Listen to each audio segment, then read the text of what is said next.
Hey everybody. So this video is just part of the regular sequence of calculus, of the calculus curriculum, but I want to point out that this video is actually being made right now because of the issues of the times, because of the coronavirus and what's going on and the fact that kids aren't in school and things like that. So we're out for a week, but we're going to keep plugging along and keep working towards our goal of getting ready for that AP exam and learning the content and understanding the content.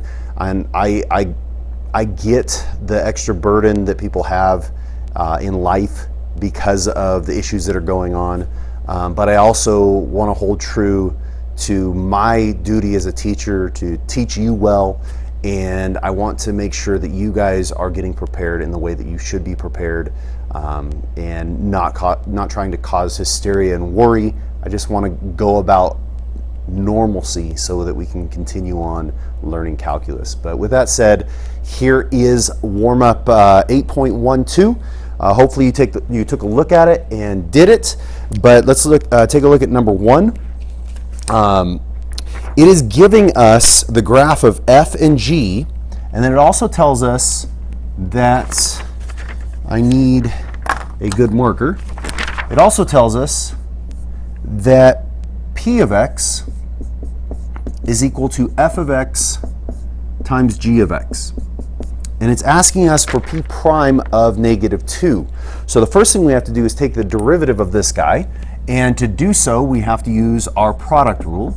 So the product rule states the derivative of the first thing, so f prime of x, times the second thing, so g of x, plus the derivative of the second thing, which is g prime of x, times the first thing, which is f of x. So that's our equation for our derivative function. And now we are looking for p prime of negative 2.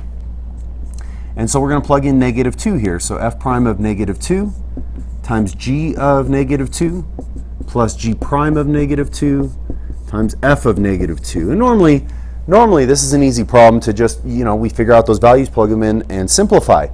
And in a sense, this is even easier because it's not asking for the actual values, it's asking for the signs of these things. But with that said, it makes it a little bit harder because we don't know the actual values of f prime and g prime and g and all that by looking at the graphs specifically. So because we're asking for, like, in all the options, it's saying p prime is negative or p prime is positive or p prime is undefined. If we can understand the signs of these things, it might make us get an answer here. So if I need to know p prime of negative 2, well, f prime of negative 2, if we look at the graph of f, we can see the graph of f at negative 2 is increasing, which means, according to our calculus chart, that if f is increasing, that means f prime will be positive. So I can put in a positive value, whatever that is. That's going to be a positive value. And then if I look over at the graph of g, we can see that g of negative 2 is actually the value of g. Okay, where here we are looking at the slope of f. We're looking at the value of g at negative 2. We can see because it's below the x-axis that it will be a negative value. So we have those two attributes going on here. And then if we look at g prime of negative 2, that means we're looking for the slope of g. And at negative 2, we can see that the slope of g, that g is increasing there, so the slope of g is going to be positive. And then f of negative 2, if we go back to the graph of f, we're looking for the value of f there. We can see that f of negative 2 is actually something that we know, it's 0, because it has an x-intercept there.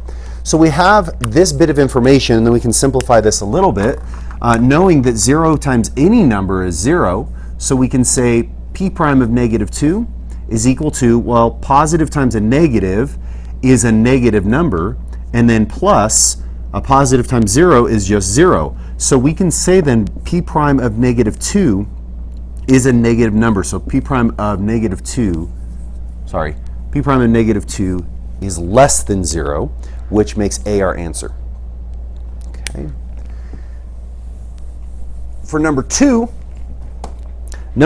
it gives us f prime of x. Let me go ahead and write that down here just as a note for us later on. F prime of x is equal to x minus 2 cubed times x squared minus 4 all over 16.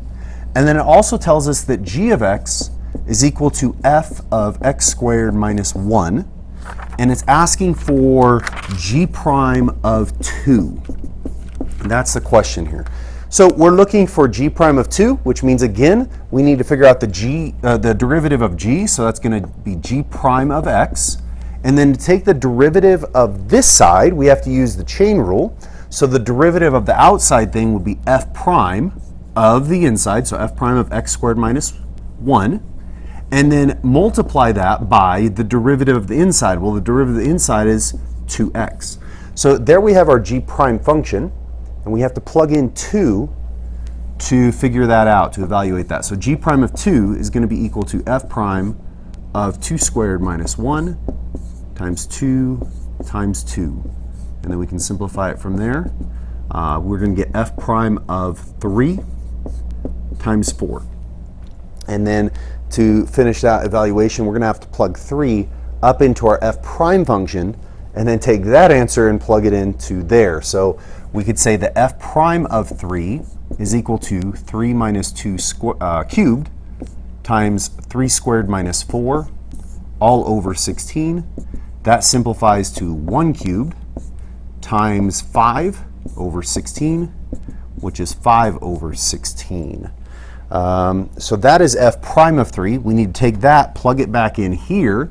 So we end up with g prime of 2 equals 5 over 16 times 4, and then that'll simplify to 20 over 16, which is 5 over 4. So we have figured out g prime of 2. All right, go ahead and stick around for the next video, which will be the multiple choice questions that I'll go over for the review for Unit 8, and have a great day.